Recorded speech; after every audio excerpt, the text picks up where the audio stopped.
Fala pessoal, se você curte momentos de reflexão, aprendizado e conexão com a fé, já se inscreve aqui no canal Momento do Pai, já deixa o like no vídeo e não se esqueça de ativar o sininho para não perder nenhum conteúdo novo. Que Deus abençoe você e sua família. O tema da mensagem de hoje é Jesus é. Quem Ele é? Para alguns Ele é uma figura folclórica, para outros uma figura religiosa, para alguns Ele é um amigo. Alguns de nós talvez só tenham uma imagem de Jesus que foi apresentada por alguém. Talvez o Jesus que você conhece é o Jesus evangélico. Talvez o Jesus que você conhece é o Jesus católico. Talvez o Jesus que você conhece é o Jesus dos seus pais. Quem sabe o Jesus que você conhece é o Jesus dos seus avós. Mas existe um momento na história em que Jesus quer se apresentar diretamente para nós. Nós conhecemos de ouvir falar, mas conheceremos de caminhar com Ele. Alguém está comigo? Diga amém. E à medida que vai aumentando, Diniz, a revelação a respeito da pessoa de Jesus, vai aumentando o meu acesso à minha herança também. Quando eu sei quem Jesus é, eu sei o que Ele pode, eu sei o que eu posso nele. Podemos todas as coisas naquele que nos fortalece. Quando eu entendo que Ele é pastor, eu sou pastoreado. Quando eu entendo que Ele é Senhor, eu sou governado. Quando eu entendo que Ele é Salvador, eu sou salvo. Quando eu entendo que Ele é provedor, eu sou provido. Quando eu entendo que Ele é cura, eu sou curado. Quando eu entendo que Ele é liberdade, eu sou liberto. Quando eu entendo que Ele é transformador, eu sou transformado. Mas quando eu tenho só uma revelação a respeito de quem Ele é, eu acesso uma das facetas do caráter de Jesus. Ele é, levante suas mãos, eu quero declarar isso com você em concordância. Ele é tudo em todos. Ele é o princípio e o fim de todas as coisas. Nele tudo subsiste, nada é mais poderoso do que Ele. Nenhum nome tem mais poder e autoridade do que o nome dEle. Ele está acima de todas as coisas e Ele está acima de qualquer temporada ou estação. Ele não está preso ao tempo, Ele não foi preso nem pela morte, Ele não está cativo. Ele ressuscitou ao terceiro dia e Ele voltou para contar história àqueles que aguardavam pelo seu retorno. Ele fez uma promessa: eu voltarei para buscar a minha igreja. E nenhuma palavra que Ele liberou, nenhuma promessa que Ele fez é vazia, infundada ou é uma inverdade. Ele não é homem para que minta, Ele não é filho do homem para que se arrependa. Se Deus disse que algo vai acontecer, nós cremos. Nos céus já aconteceu. Alguém comigo aqui, diga amém. Então eu quero usar o texto de Isaías 9:6. E a gente vai passear um pouco nesse texto, a gente vai mergulhar em algumas chaves, em algumas revelações bíblicas que esse texto carrega. Isaías 9:6 é uma palavra liberada sobre um profeta que falava a respeito de um tempo vindouro, quando Jesus nasce e quando todas as coisas se estabelecem, se cumpre Isaías 9:6. Irmão, olha para mim. Quando Jesus viveu da forma que viveu, todas as promessas a respeito do Messias se cumpriram. Ele seria da linhagem de Davi, maldito seria aquele colocado sobre o madeiro. Tudo que a palavra falava a respeito de Jesus se cumpriu em Jesus. Alguém está comigo? Diga amém.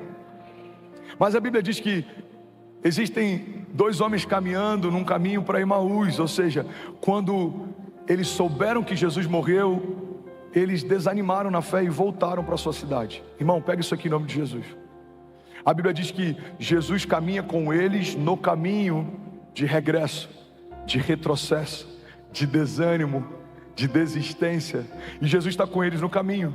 E Jesus começa a falar sobre o que a palavra dizia a seu próprio respeito. Por que vocês estão voltando? E eu vou parafrasear aqui. A gente está voltando porque a gente achou que ele seria o Messias, mas mataram aquele que a gente imaginou que seria o nosso Salvador. E aí Jesus começa a lembrar para eles o que a palavra dizia. Mas a palavra não dizia: maldito é todo aquele colocado no madeiro. A palavra não dizia que era necessário que ele fosse morto. A palavra não dizia. E a palavra de Deus diz que quando eles chegam em casa, Jesus vai como se estivesse indo embora, e eles convidam ele para entrar. E quando ele parte o pão, então eles têm a revelação de que ele era Jesus o tempo todo. E eles falam entre si: não queimava o nosso coração quando ele dizia todas aquelas coisas? Bom, pega isso aqui. Aqueles homens desanimaram porque se esqueceram do que a palavra dizia. Não acredite que você não vai desanimar se você se esquecer ou nem souber o que a palavra diz a seu respeito, a respeito do reino de Deus, a respeito das bênçãos de Deus, a respeito das heranças de Deus. Porque quando eu não conheço a palavra, eu não consigo viver a plenitude da vontade de Deus. A palavra de Deus diz: conhecereis a verdade e a verdade vos libertará. Entender quem Jesus é, saber quem Jesus é, não é uma opção para quem carrega uma fé cristã. É o ponto de partida. Saber quem Jesus é faz eu ter uma firme convicção naquilo que Ele pode. Crer naquilo que Ele pode me faz descansar na certeza de que mesmo que os dias sejam maus, Deus é bom. Mesmo que exista choro na minha noite, certamente a alegria vai vir pela manhã. Mesmo que os meus inimigos me sequem, maior é o que está em mim do que tudo que se levanta ao meu redor. Mesmo que o vale seja de sombra e morte, eu sei que existe uma mesa no final desse vale preparada para mim. E nessa mesa o Senhor vai me honrar, ungindo a minha cabeça com óleo, o meu cálice Ele vai fazer transbordar. Essa firme convicção faz com que eu não caminhe debaixo de conselhos de homens ou de opiniões de outros, mas debaixo de uma palavra de Deus. Faz com que eu não seja circunstancial. No dia bom eu estou feliz, no dia mau eu estou abatido. Não, em todo o tempo eu caminho debaixo de uma palavra. E mesmo que os dias passem, os tempos passem, mesmo que reinos passem, as palavras de Deus, elas não passarão. A firme convicção a respeito da pessoa de Jesus gera uma fé inabalável. Não existe espaço para dúvida, não existe espaço para inquietação, porque todo medo é uma expressão de dúvida. Eu tenho medo de morrer, é uma dúvida, eu não sei se eu vou continuar vivo. Eu tenho medo de não prosperar, é uma dúvida, eu não sei se eu vou ter provisão suficiente. Eu tenho medo de perder o coração dos meus filhos, é uma dúvida, eu não sei se o meu coração vai ser convertido a eles e o coração deles vai ser convertido ao meu. Todo medo é uma expressão de dúvida, mas a Bíblia diz que o verdadeiro amor lança fora todo medo. Ou seja, quando eu entendo que eu sou amado, não há espaço para medo. Levante suas mãos em nome de Jesus. Eu sei que Ele me amou primeiro, eu amo porque Ele me amou primeiro. Eu sei que a fé que eu carrego foi Ele quem deu, Ele é o autor e consumador da minha fé. Eu sei que toda palavra liberada sobre mim antecede a minha existência. O meu chamado não é uma resposta para uma necessidade da terra. O meu chamado foi estabelecido pelos céus antes da terra existir. Eu sei que Ele sabe quem eu sou. Eu sei que Ele me chama pelo meu nome antes dos meus pais me nomearem. Eu sei que Ele é fiel e justo. Eu sei que Ele é galardoador. Eu sei que Ele vive. Eu sei que o meu rei reina de geração em geração. E mesmo que homens se levantem, crises se estabeleçam, coisas fujam do meu controle, nada foge do controle de Deus. Tem momentos que as coisas parecem que estão desmoronando, eu sei, elas só estão se encaixando. Ele pega toda a crise e transforma em testemunho. Ele pega toda a dor e transforma em algo novo. Deus está fazendo uma coisa nova diante dos nossos olhos. Eu sei porque sei que Ele sabe quem eu sou, Ele sabe o que eu preciso, Ele sabe o que me falta, porque só quem me viu completo sabe qual parte falta quando me vê em cacos. Ele me fez pleno, Ele me fez inteiro. Então tudo que falta em mim, aquele que me fez sabe o que falta. Ele supre toda a minha necessidade. Tudo que falta em mim escorre dele. Se eu estou doente, Ele é a cura. Se eu estou cansado, Ele é o renovo. Se eu estou perdido, Ele é o caminho. Se eu estou condenado, Ele é o meu Salvador. Se eu estou vivendo períodos de escassez, Ele é o Jeová Jireh, Ele é a minha provisão. Ele é a minha bandeira, Jeová Nissi. Ele é bom em todo o tempo, Ele é presente, Ele é Emanuel, Deus conosco, Ele é Yahvé. Ele é, você pode declarar isso comigo? Diga: Deus não existe. Diga: Ele é. Você sabia que Deus não existe? Fala para quem está do seu lado: Deus não existe. Vai ter um monte de ateu agora celebrando. Eu sempre achei isso. Eu já sabia. Pois é, eu preciso concordar com você que é ateu. Deus não existe. Ele é. Porque tudo que existe hoje foi criado um dia.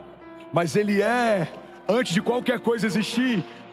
Quando perguntam quem você é, Ele diz: eu sou o que sou. João diz: no princípio Ele era o Verbo estava com Deus, o Verbo era Deus, e todas as coisas foram feitas por meio dele, e sem Ele nada do que foi feito se fez. Então a terra existe, Ele fez. O dia e a noite existem, Ele estabeleceu. Os frutos existem, Ele criou. Mas quem criou tudo que existe? Aquele que era aquele que é e aquele que há de vir. Ele não é temporário, ele não é transitório, ele não é limitado, ele não é humano. Embora tenha se feito humano para caminhar entre aquilo que ele fez, ele é o princípio e o fim. Alguém está comigo? Diga amém. Então vamos para o texto. Alguém está recebendo algo de Deus aqui? Diga amém. Isaías 9,6 diz: porque um menino nos nasceu, um filho nos foi dado, e o governo está sobre os seus ombros, e ele será chamado Maravilhoso Conselheiro, Deus Forte, Pai da Eternidade e Príncipe da Paz. Alguém pode dizer glória a Deus por isso? Primeira coisa que eu quero chamar a tua atenção é que a Bíblia diz que um menino nos nasceu e um filho nos foi dado. Olha para mim, irmão. Deus é um Deus de processos. Deus poderia descer dos céus com 30 anos e começar o seu ministério assim que desceu. Mas a maior parte da criação ia contestar Deus no meio das crises, porque a gente ia dizer: você não sabe o que eu estou enfrentando, você não sabe o que eu estou vivendo. É fácil você falar, você é Deus, mas olha a humilhação que eu estou passando, olha a crise que eu estou vivendo. Por que Deus enfrenta todos os processos? Porque quando você é gerado no ventre da sua mãe, você ocupa o mesmo lugar que um dia Jesus ocupou. Quando você é traído por alguém que você ama, você sente a mesma coisa que Jesus sentiu. Quando você escolhe alguém que te abandona, você vai experimentar a mesma coisa que Jesus experimentou. Quando você precisa de provisão sobrenatural para suprir uma necessidade, você vai viver a mesma coisa que Jesus viveu. Pedro pesca um peixe, da boca do peixe uma moeda de ouro supre a necessidade dele. Eles estão no meio de um deserto, o povo está com fome, e 5 pães e 2 peixinhos multiplicam, toda uma multidão é suprida. Ele vive livramento, ele está sofrendo perseguição, homens fazem estratégias para tentar cercá-lo, para tentar pará-lo. Então tudo que você vive, irmão, olha para mim, pega isso aqui, tudo que você vive, Jesus viveu. E tudo que você vai vencer, Jesus venceu. É por isso que essa declaração, somos mais do que vencedores, é um lugar mais alto do que ser apenas vencedor. Você quer um exemplo? Você pode ser um campeão do UFC, você pode ser um campeão de boxe, você pode ser o que for. A cada luta que você defende o cinturão, existe uma possibilidade de você perdê-lo. Mas qual é, Edmilson, um lugar mais alto do que vencedor? É alguém que é mais do que vencedor, ou seja, as suas vitórias já foram estabelecidas no tempo passado. Então o que você vai conquistar no futuro já foi conquistado no passado. Cada porta que você vai acessar, cada milagre que você vai viver, cada promessa que vai se cumprir, não tem a ver com a sua performance atual, tem a ver com a performance final de Jesus. Não é porque eu abri as minhas mãos no culto de domingo, é porque Jesus se entregou de braços abertos há 2000 anos atrás. Alguém comigo aqui? A prosperidade não é porque eu fechei meus olhos durante o louvor, é porque os olhos dele se fecharam quando ele deu o último suspiro e declarou: está consumado. Então tudo que estamos vivendo como igreja, ministério, tudo que eu estou vivendo como homem de Deus e pastor, não é pela minha performance atual, é pela performance final de Jesus. Quando o único Filho de Deus se fez homem, todos os homens puderam ser feitos filhos de Deus. Quando aquilo que era imortal se revestiu de mortalidade, tudo que era mortal teve a possibilidade de ser revestido de imortalidade. Quando aquele que era bênção se tornou maldito, os malditos foram abençoados. Quando aquele que era suprido se tornou escasso, aqueles que caminhavam em escassez foram supridos de todas as coisas. Quando o Filho de Deus se tornou o pecado, os pecadores foram feitos justiça de Deus. Alguém comigo aqui? Um menino nos nasceu e um filho nos foi dado. Ou seja, Deus gerou no ventre de uma mulher comum o seu filho, de uma semente incorruptível. Por que Jesus não nasceu a partir do sêmen de José? A palavra semente no original vem de sêmen, porque essa semente de José seria corruptível. Então a semente incorruptível é incubada, é colocada, é semeada dentro de um ventre virgem. Não há mancha, não há pecado, não há mácula, não há nada. Jesus, desde o princípio até o fim, é encontrado sem pecado. A Bíblia diz que aquele que não cometeu pecado se fez pecado por nós, para que fôssemos feitos justiça de Deus. Então essa semente incorruptível, ela é colocada dentro de um ventre virgem. Irmão, o que Jesus está vivendo desde o princípio? impossibilidade, fala comigo, impossibilidade é o melhor cenário para conhecermos a pessoa de Jesus. Alguém está recebendo algo de Deus aqui? Deus não pega qualquer ventre, Deus pega um ventre virgem, e Ele usa para anunciar o caminho, também não usa qualquer ventre, Ele usa um ventre estéril. Ele submete um ventre estéril de Isabel, a vida de João Batista, a voz que clama no deserto, e Ele submete sobre um ventre virgem de Maria o seu próprio filho. O que Deus está deixando claro para a criação? Eu não dependo da qualidade do ambiente. Quando eu chego, algo acontece. O ambiente pode ser estéril, a vida de Deus chegou, algo vai acontecer. O ambiente pode ser virgem, nada aconteceu. Ele é inédito, não existe nada, algo vai acontecer. Bom, guarda isso. O ventre virgem de Maria pode ser na nossa vida também um simbolismo, uma tipificação de um tipo de ambiente em que Deus faz. Deus pega do nada e a partir do nada algo acontece. Talvez você vai dizer: pastor, a minha família não tem nada. Esse ambiente é estéril ou é virgem? É estéril, a gente não consegue, nada acontece, não flui, nada prospera. Eu creio que pode nascer nesse ambiente uma voz que clama no deserto, algo vai acontecer. Não, pastor, é virgem, acabei de casar, a nossa casa não tem nada, a gente é uma página em branco, a gente está ouvindo dos céus qual vai ser a próxima direção, a gente está crendo que algo vai acontecer. É um ambiente virgem. Nesse lugar existe redenção, salvação, existe caminho, verdade, vida. Deus não depende da qualidade do ambiente. Deus pode pegar a pessoa mais improvável, do jeito mais improvável, no momento mais improvável, e elevar a posição mais alta. Foi assim com Saulo. Saulo está no caminho de Damasco, é um perseguidor ferrenho da igreja, mas quando ele é encontrado por Deus no meio do caminho, Deus muda o destino, Deus muda o nome, Deus muda a forma como ele se move. Aquele que antes fechava igrejas, agora está plantando igrejas. Aquele que antes perseguia cristãos, agora tem as maiores revelações do Evangelho de Jesus e da graça de Deus na nova aliança e no Novo Testamento. Irmão, levante suas mãos, deixa eu profetizar sobre alguém. Não importa a forma e o lugar que Deus te encontrou, o lugar do seu encontro não é o lugar do seu destino. Deus te encontrou perdido, caído, ferido, quase morto, mas há uma palavra dele sobre você. Você e a sua casa não são quem eram, não vão viver o que viviam, porque Deus está fazendo uma coisa nova, está sendo gerado dentro de você a própria vida de Deus, e a palavra de Deus nos garante que maior é o que está em nós do que tudo que se levanta ao nosso redor. Você e a sua casa viverão a expressão da bondade de Deus, e vocês verão cenários estéreis e cenários virgens, coisas que não poderiam acontecer, não daria para acontecer, acontecerão em nome de Jesus. Se alguém crê nisso, diga amém. Você pode dar um brado de liberdade no seu lugar.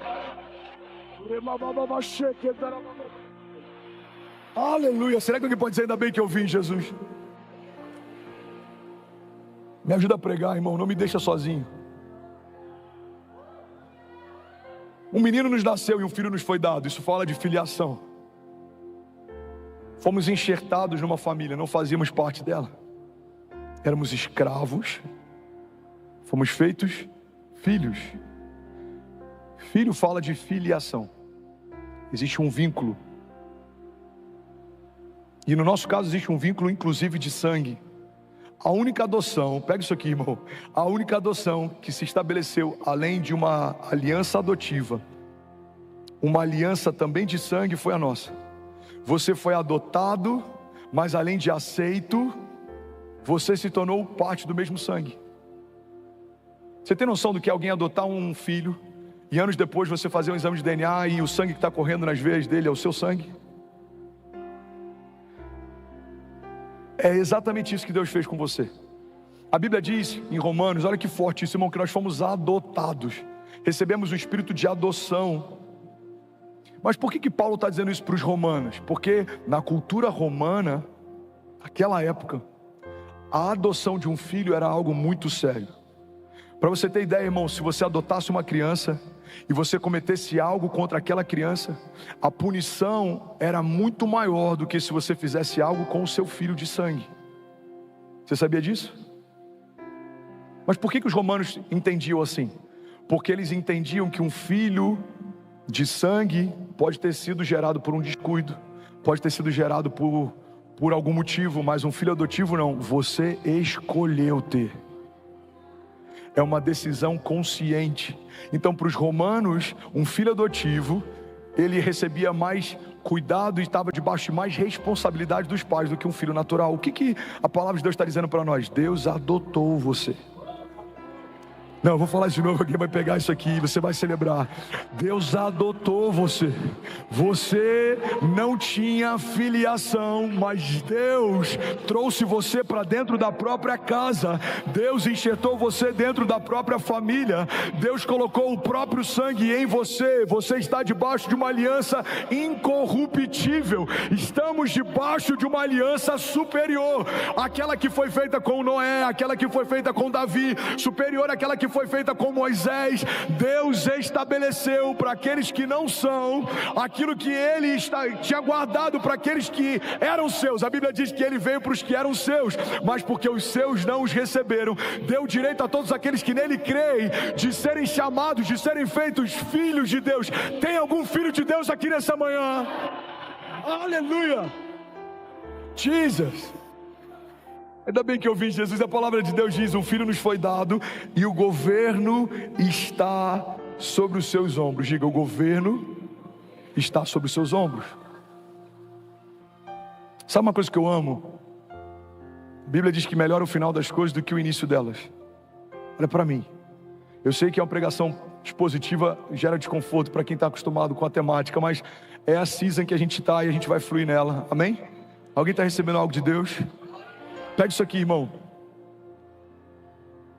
A palavra de Deus fala que melhor é o final das coisas do que o início delas. Talvez a tua história tenha começado mal, mas eu quero profetizar que ela vai terminar bem.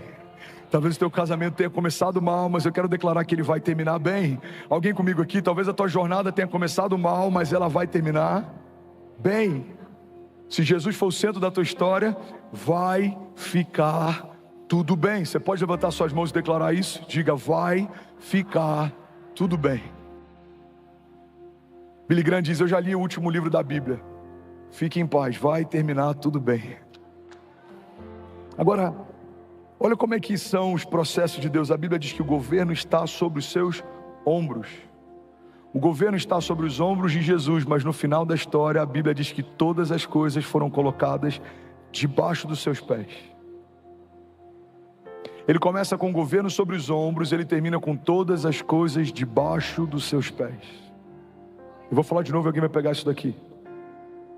Deus colocou em você governo e autoridade para governar tempestades, para governar em meio a tribulações. E por mais que algumas coisas se levantem, irmão, vai chegar um momento em que todas as coisas serão colocadas debaixo dos nossos pés. Levante as suas mãos em nome de Jesus, e a cada palavra que eu declarar, eu quero que você declare e diga: debaixo dos meus pés. Vocês estão preparados? Então levante suas mãos, feche seus olhos. Depressão e pensamentos de morte. Vamos, alguém aqui? Divórcio e quebra de alianças. Escassez e todo pensamento e mentalidade de falta. Vamos, alguém aqui? Toda frieza ou cansaço, desânimo e abatimento espiritual. Toda arma forjada contra você. Toda palavra maldita liberada contra você. Toda obra de feitiçaria feita contra você. Toda palavra maldita liberada em juízo contra os seus. Tudo que se levanta, tudo que te cerca, toda tribulação, toda retaliação, toda tempestade, todo deserto, todo gigante.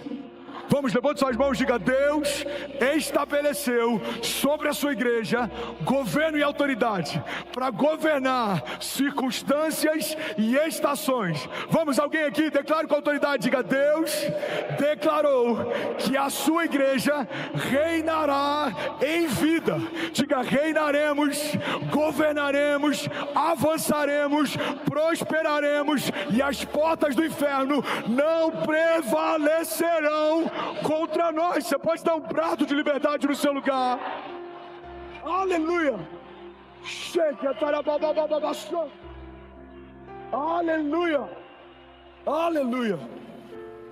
Alguém feliz com Jesus ainda? Eu não sei você, mas eu já estaria de pé em alguns momentos dessa palavra. Ainda bem que eu vi Jesus. A palavra de Deus diz: porque um menino nos nasceu, um filho nos foi dado, e o governo está sobre os seus ombros. E aqui vem a primeira chave: ele será chamado Maravilhoso Conselheiro. Fala comigo, ele será chamado Maravilhoso Conselheiro. Irmão, olha para mim e guarda isso em nome de Jesus. Tem muita gente chamando de silêncio de Deus o que Deus chama de falta de intimidade. Tem muita gente chamando de silêncio de Deus o que Deus chama de falta de intimidade. Ele é o maravilhoso conselheiro. Sabe, a palavra não pode cancelar aquilo que ela já estabeleceu. Deus não pode mentir a respeito de quem diz ser, porque isso feriria o seu próprio caráter. Então, se Ele diz que é o maravilhoso conselheiro, você precisa entender que existem conselhos de Deus disponíveis para você. Qual porta eu vou entrar?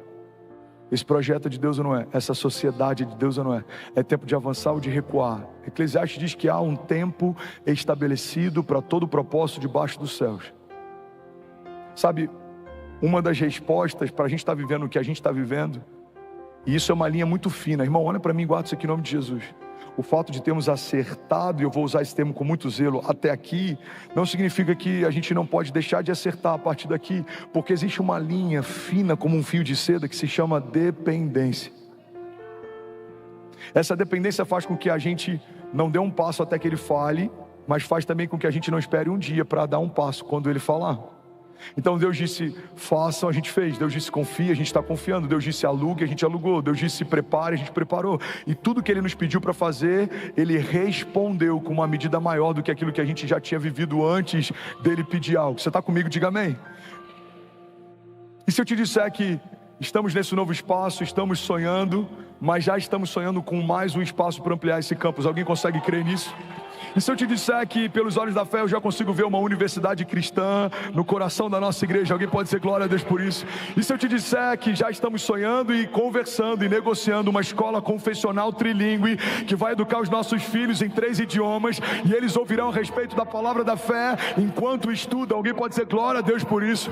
E se eu te disser que muitas conferências que profetizamos há um ano atrás que elas viriam aqui, já estamos conversando e as datas estão sendo fechadas e nós sediaremos conferências de avivamento internacional? Alguém pode dizer glória a Deus por isso? E se eu te disser que nações já estão conversando a respeito daquilo que Deus está fazendo e que aquilo que profetizamos nesse ano, tudo que era grande demais vai se tornar pequeno, já está acontecendo? Será que alguém pode dizer glória a Deus por isso? Será que você pode celebrar Jesus no seu lugar? Aleluia! Aleluia! Aleluia! Mas como é possível, pastor, entrar debaixo dessa convergência? O que é convergência, pastor? Convergência é você se tornar quem nasceu para ser e você está onde Deus te chamou para estar. Como é possível? Ouvindo o maravilhoso conselheiro. Ele diz comprem, comprem. Ele diz vendam, vendam. Ele diz façam, façam. Ele diz doem, doem. Ele diz parem, parem. Ele diz avancem, avancem. Sabe qual é o nosso problema? Às vezes a gente permanece em lugares que a gente deveria passar e a gente passa por lugares que a gente deveria permanecer. A palavra de Deus diz que Jesus está dormindo numa tempestade e os discípulos estão desesperados. Jesus dorme e os discípulos se desesperam. Você está comigo? Mas a Bíblia diz que nos momentos finais de Jesus, Malaco, olha isso aqui que forte. Jesus está angustiado. A Bíblia diz que ele sente uma angústia mortal, ele transpira sangue. E ele pede para os discípulos que os discípulos orem. E quando ele retorna, os discípulos estão dormindo. Quando Jesus fala para descansar, eles se desesperam. Quando Jesus fala para eles clamarem, eles dormem. Irmão, o que vai definir a medida e a velocidade da sua jornada de fé é o quão alinhado você está com os batimentos do coração de Jesus. A palavra concordância no original vem de concordes. A etimologia da palavra concordância é concordes, ou seja, corações alinhados. A palavra discordância vem de discordes, corações desalinhados, desconectados. Quando a palavra nos aconselha a caminhar em concordância, É porque a única forma de você viver a plenitude da vontade de Deus é o seu coração batendo na frequência do coração de Deus. Eu sei o que Ele me pede, eu sei o que Ele espera, eu sei o que Ele preparou, eu sei o que Ele está fazendo. Você já viu alguém que vive 10 anos em um? Você já viu pessoas que estão debaixo de uma estação de aceleração? Significa que alguém ouviu dos céus algo e está se movendo debaixo do que ouviu. Agora, isso não é uma garantia que você vai viver assim para sempre. A gente conhece homens de Deus e ministérios que por um período foram acelerados e por um momento eles estagnaram. Por quê? Porque às vezes a gente aprende um modus operandi para uma estação e a gente quer caminhar debaixo desse modus operandi a vida inteira, mas não é assim que os céus trabalham. Se você não estiver debaixo da coluna, vai ter algum momento que os céus se moveram, as nuvens se foram e você ficou para trás, porque você prefere fazer o que Deus te ensinou no passado, mas Deus não está preso a um tempo. Existem linguagens de Deus, existem formas de Deus, existem movimentos de Deus, que eles são cíclicos. Existe uma janela, e essa janela se abre, mas essa janela também se fecha, e para você viver debaixo dessa aceleração constante, para você viver de glória em glória, de mover em mover, de romper em romper, você precisa acessar os conselhos do maravilhoso conselheiro. Você vai discernir tempos e estações. A Bíblia diz que o sábio discerne a todos e por ninguém ele é discernido. A Bíblia diz que o sábio discerne o tempo e o modo de todas as coisas. Ele entende como fazer e quando fazer. Eu quero abençoar e profetizar sobre alguém aqui. Levante suas mãos. Eu declaro em nome de Jesus sobre você um espírito de sabedoria. Você não vai viver debaixo de opinião de homens, você não vai depender de indicativos naturais. Alguém pode te dizer: olha, a previsão do tempo é chuva, mas eu creio que em alguns momentos nós clamaremos e veremos os céus se abrindo, porque Deus recebeu o nosso clamor. O indicativo financeiro vai dizer: não invista, não é momento para isso, mas alguém aqui vai receber de Deus uma palavra: coloca todo o teu recurso nesse projeto, e você vai colocar, e ele vai prosperar, porque você não se moveu por um indicativo de homens, mas você se moveu por uma palavra de Deus. Em alguns momentos os indicativos dirão: o tempo é de crise, você vai viver em paz. Os indicativos dirão: o tempo é de escassez, você vai transbordar e prosperar como nunca antes, porque aqueles que caminham debaixo da mão de Deus e do conselho que sai da boca dele são como aqueles que não confiam em carros ou em cavalos, mas confiam no poderoso eu sou. Deus disse que vai acontecer, nós cremos, já aconteceu. Você pode dar um brado de liberdade no seu lugar.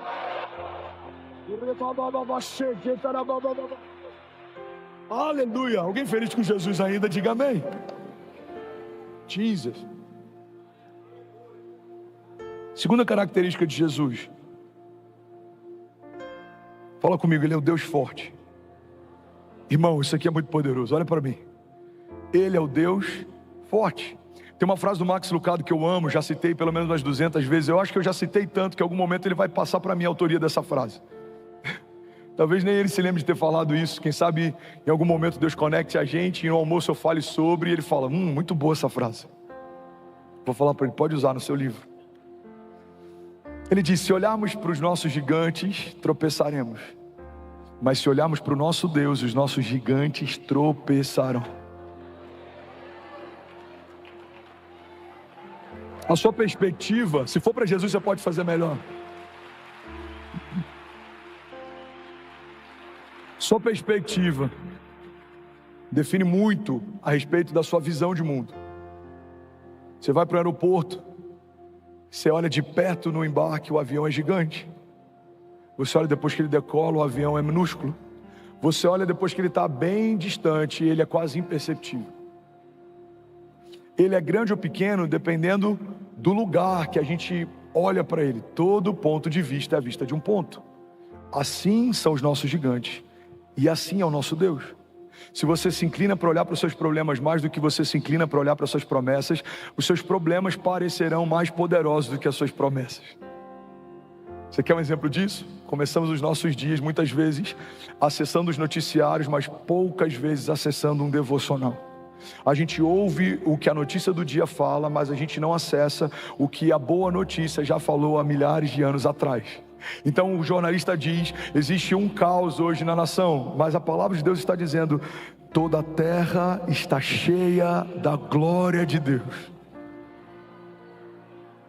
Se eu só olho o noticiário e eu nunca olho a palavra de Deus, os problemas de hoje vão parecer mais poderosos do que as promessas de ontem. Alguém está comigo?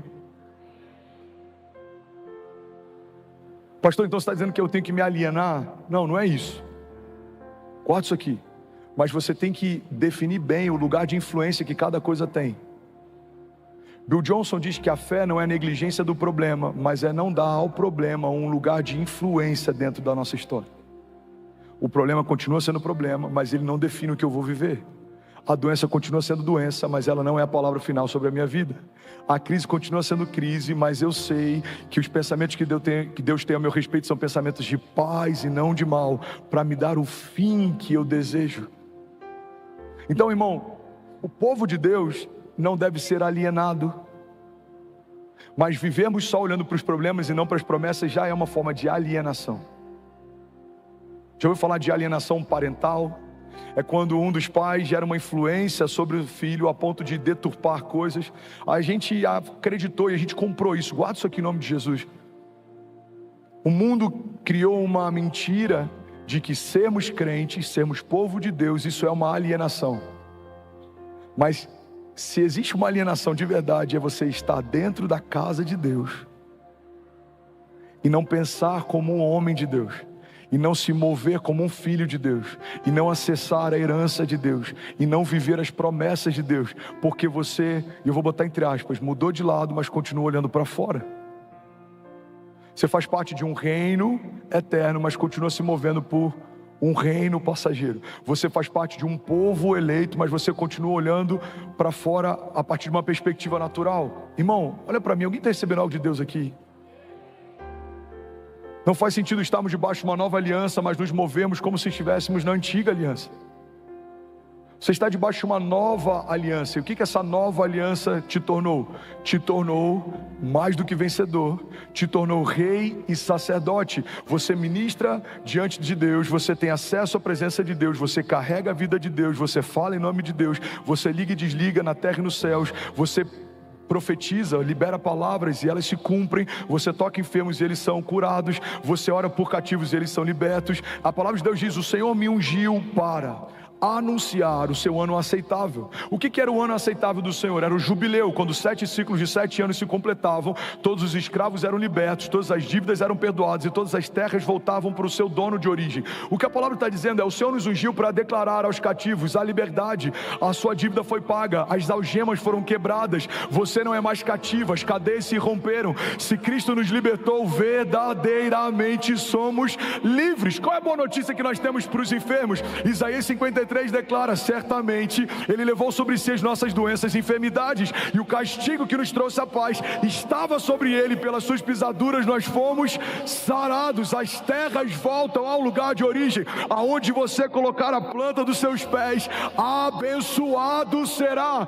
Pede-me e eu te darei nações por herança e os confins da terra como a sua propriedade. Ei, eu vim aqui debaixo da unção do Senhor nessa manhã para declarar que o ano aceitável dele já está estabelecido. Não há condenação, não há julgo, não há peso, não há juízo, não há correntes ou cadeias, não há principados ou potestades, não há anjos ou demônios, não há nada nos céus ou debaixo dos céus, não há nada na terra ou debaixo da terra, não há nada no presente nem no porvir, não há altura nem profundidade, não há nada na criação capaz de nos separar do amor de Deus que está em Cristo Jesus. Alguém crê nisso aqui, pelo amor de Deus? Ele é um Deus forte, fala comigo, Ele é um Deus forte. Salmos 46:1 diz: Deus é o nosso refúgio e fortaleza, Ele é auxílio presente na adversidade, por isso não temeremos, embora a terra trema e os montes afundem no coração do mar, embora estrondem as suas águas turbulentas e os montes sejam sacudidos pela sua fúria.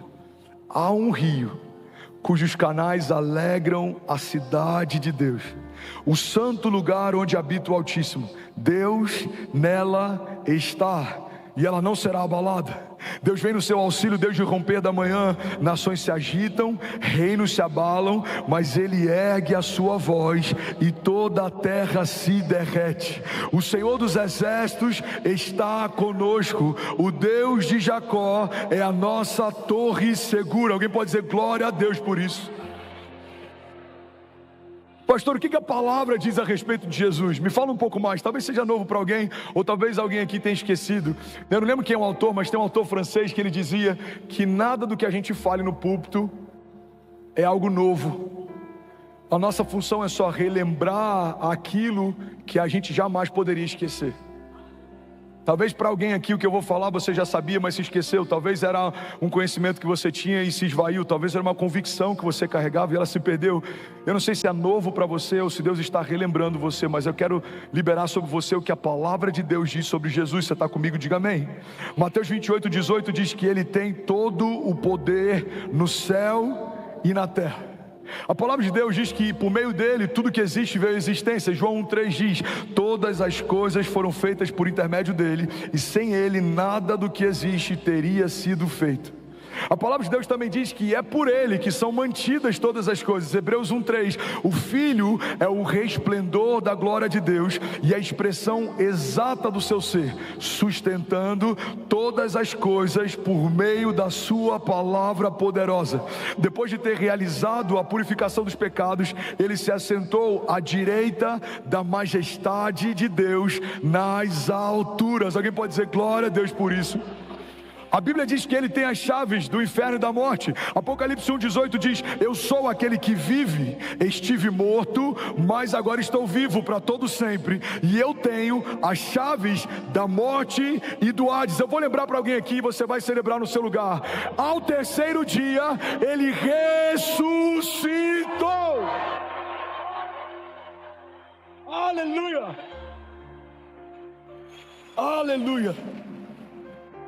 A Bíblia diz em Colossenses 2:15 que ele despojou as autoridades e poderes malignos, fazendo de todos eles um espetáculo público, triunfando sobre eles na cruz do Calvário. A palavra de Deus também diz que a morte não pôde retê-lo.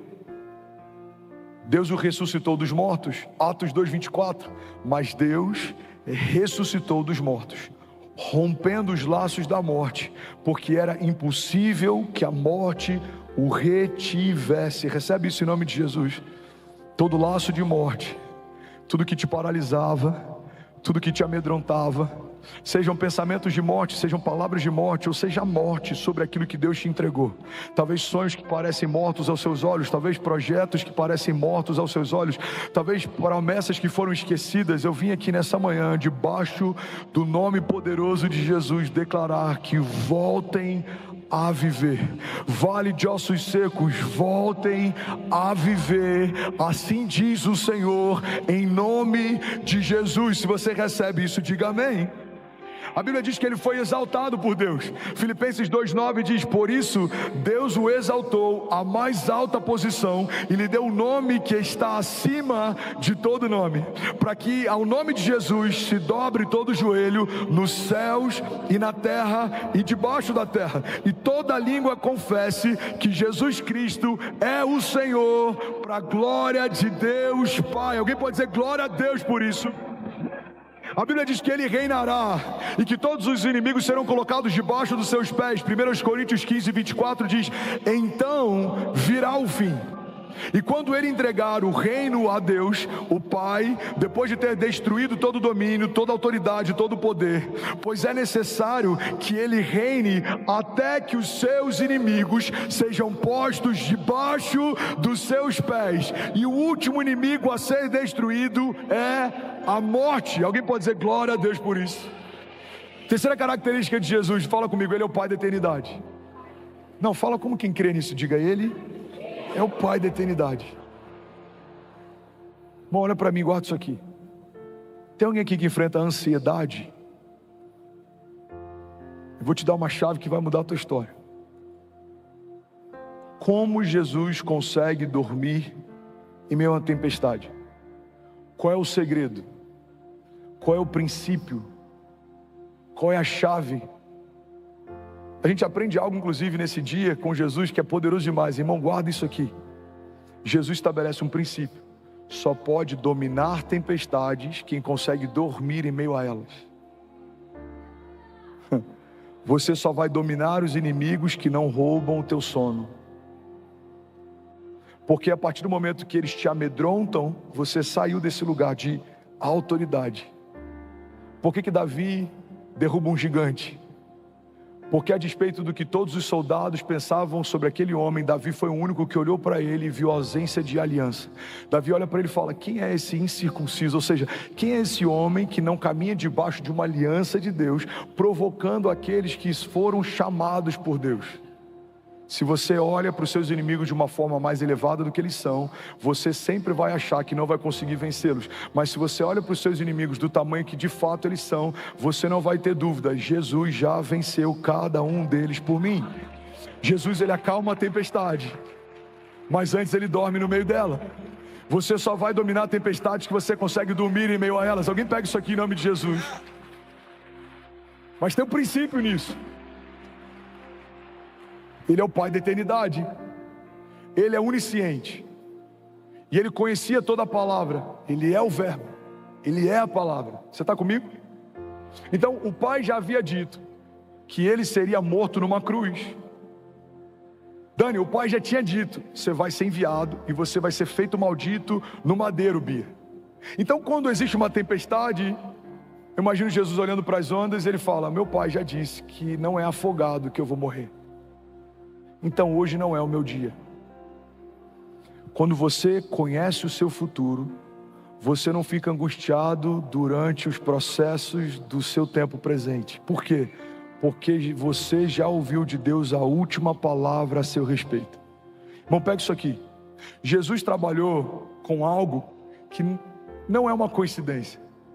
Jesus trabalhou todos os dias com os mesmos elementos que o crucificariam. Jesus era carpinteiro, Jesus era construtor, ele trabalhava com prego, Ronaldo, ele trabalhava com martelo, ele trabalhava com madeira. Pega isso aqui, irmão. Quantos aqui creem que de fato Jesus sabia que a cruz o aguardava? Quantos aqui entendem que a cruz não foi um problema, a cruz era a promessa? Quantos aqui então entendem que todos os dias Jesus trabalhou com os elementos que daqui a algum tempo iriam crucificá-lo? Forte, né? É como você saber que você vai ser serrado no final da sua história e você trabalhar numa indústria de serras. Todos os dias você está lidando com algo que em algum momento vai te ferir. Prego, martelo e madeira. Mas não existe um relato de Jesus ansioso ou angustiado, senão no seu momento final. Por quê? Porque quando a gente caminha debaixo do Pai da eternidade, a gente não fica ansioso ou preocupado com momentos futuros, porque a gente sabe a quem o futuro pertence. Eu vou falar isso de novo. A Bíblia diz: alguns confiam em carros, outros confiam em cavalos, mas nós confiamos no Deus da nossa salvação. Quando você confia no Pai da eternidade, você sabe: meu amanhã vai ser melhor que hoje. O meu choro pode durar uma noite, mas certamente a alegria vem pela manhã. Por quê? Porque o Deus da minha história de ontem é o Deus da minha história hoje, e Ele está desenhando o meu futuro também. A palavra de Deus diz, eu não lembro qual Salmo 139 diz: os teus olhos viram o meu embrião, todos os dias determinados para mim foram escritos no seu livro antes de qualquer um deles existir. Alguém pode dizer glória a Deus por isso? Eu preciso finalizar aqui. Eu vou falar de novo para alguém pegar essa deixa. Eu preciso finalizar aqui. Vocês são muito espontâneos. Não, gente, é sério, eu preciso finalizar aqui. Quarta característica, alguém está comigo ainda? Diga amém. A Bíblia diz que Ele é o príncipe da paz. O louvor pode subindo, para parecer que a gente está terminando. A Bíblia diz que Ele é o príncipe da paz. A palavra príncipe, Rafa, significa no latim príncipes, ou seja, o primeiro, o que vai à frente. Bom, olha para mim. Você sabe o que é um príncipe? É alguém que se antecipa, é alguém que é primícia em algo, é alguém que é a primeira parte, é alguém que vai à frente. A Bíblia não diz apenas que Ele é a paz, a Bíblia diz que Ele é o príncipe da paz. Por que Ele é o príncipe da paz? Porque quando Ele chega primeiro, a paz se estabelece e vem logo em seguida. Vamos pegar isso aqui em nome de Jesus. Quando Jesus entra na sua casa, a paz de Deus acompanha a pessoa de Jesus. Quando Jesus entra na tua empresa, a paz de Deus acompanha a pessoa de Jesus. Quando Jesus entra na sua família, a paz de Deus acompanha a pessoa de Jesus. Quando Jesus entra na sua vida, a paz de Deus acompanha a pessoa de Jesus. Todos os lugares que a gente não tem experimentado paz são lugares que a gente ainda não deu para Ele o governo. É impossível entregarmos para Ele o governo de alguma área e essa área não ser repleta de paz. Agora tem uma chave aqui, alguém quer pegar? Diga amém. Bill Johnson diz que para experimentarmos a paz que excede o entendimento, a gente precisa abrir mão do direito de entender. Vou falar de novo. Para você experimentar a paz que excede o entendimento, você vai precisar abrir mão do direito de entender. Tem áreas que a gente não consegue viver em paz, porque a gente ainda quer entender tudo, como vai ser, de que forma vai ser, e isso consome você. Como vai ser, de que forma vai acontecer, a porta vai se abrir, será que o contrato vai assinar, irmão? A palavra de Deus diz, eu bem sei os pensamentos que tem a vosso respeito, diz o Senhor. Recebe isso em nome de Jesus. Pensamentos de paz e não de mal, para te dar o fim que você deseja. A palavra de Deus diz, eu sei os pensamentos que eu tenho a vosso respeito. Irmão, Ele é o príncipe da paz. E a gente vai terminar esse culto, eu quero ministrar a paz de Deus sobre você.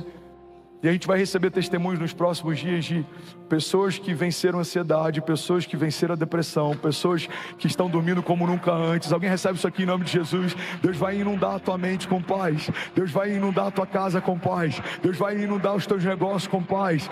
Porque a palavra de Deus nos garante que Ele é o príncipe da paz. É impossível a pessoa de Jesus chegar e a paz não acompanhá-lo, porque paz não é o que Ele faz, paz é quem Ele é. Milagres não são o que Ele faz, milagres são parte de quem Ele é. Cura não é só o que Ele faz, cura é parte de quem Ele é. Alguém comigo aqui? Prosperidade não é o que Ele faz, prosperidade é quem Ele é. Ele é amor, Ele é justiça, Ele é paz, Ele é provisão, Ele é o que é. Então tudo que falta em você escorre de Jesus. E eu não sei o que te falta, eu não sei o que você precisa, mas Deus está dizendo para pessoas aqui nessa manhã, filho, o que queres que eu te faça? Apresenta para Ele com humildade a tua necessidade, porque Ele é fiel para suprir todas as nossas necessidades. O Senhor é bom e a sua misericórdia dura para sempre. E eu vou finalizar declarando Colossenses 1:12. A palavra de Deus diz, dando graças ao Pai que nos tornou dignos de participar da herança dos santos no reino da luz. Pois Ele nos resgatou do domínio das trevas e Ele nos transportou para o reino do seu Filho amado, em quem temos a redenção, a saber, o perdão dos pecados.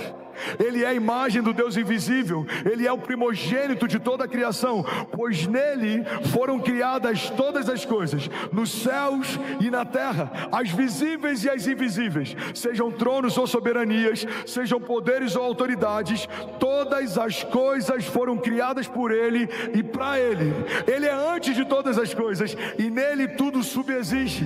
Ele é a cabeça do corpo, que é a igreja. Ele é o princípio, o primogênito dentre os mortos, para que em tudo tenha a supremacia, pois foi do agrado de Deus que nele habitasse toda a plenitude e por meio dele reconciliasse todas as coisas, tanto as que estão na terra quanto as que estão nos céus, através do seu sangue derramado na cruz. Em outras versões a Bíblia diz, estabelecendo a paz pelo seu sangue derramado na cruz do Calvário. E aí, tudo bom? Você acabou de assistir uma mensagem aqui do nosso canal. Eu tenho certeza que ela te edificou e que ela vai gerar algo novo em você. E a gente separou mais 2 vídeos, eu quero deixar essas indicações aqui para você continuar queimando com Jesus. E eu quero muito te fazer um pedido também. Se essa mensagem te edificou, comenta aqui embaixo, segue o canal, me ajuda a compartilhar para que mais pessoas sejam tocadas também. Deus te abençoe. E assim chegamos ao final de mais um Momento do Pai. Se esta mensagem tocou o seu coração, não aguarde só para você. Compartilhe este vídeo com seus amigos, sua família e em seus grupos, para que mais pessoas possam ser alcançadas por esta palavra de fé. Além disso, quero que saiba que este é um espaço seguro para nos conectarmos em oração. Se você ou sua família estão precisando de uma prece, escreva seu pedido aqui nos comentários. Estaremos lendo e orando por cada um de vocês. A sua causa é a nossa causa. Que a bênção do Pai, do Filho e do Espírito Santo esteja com você e sua família hoje e sempre.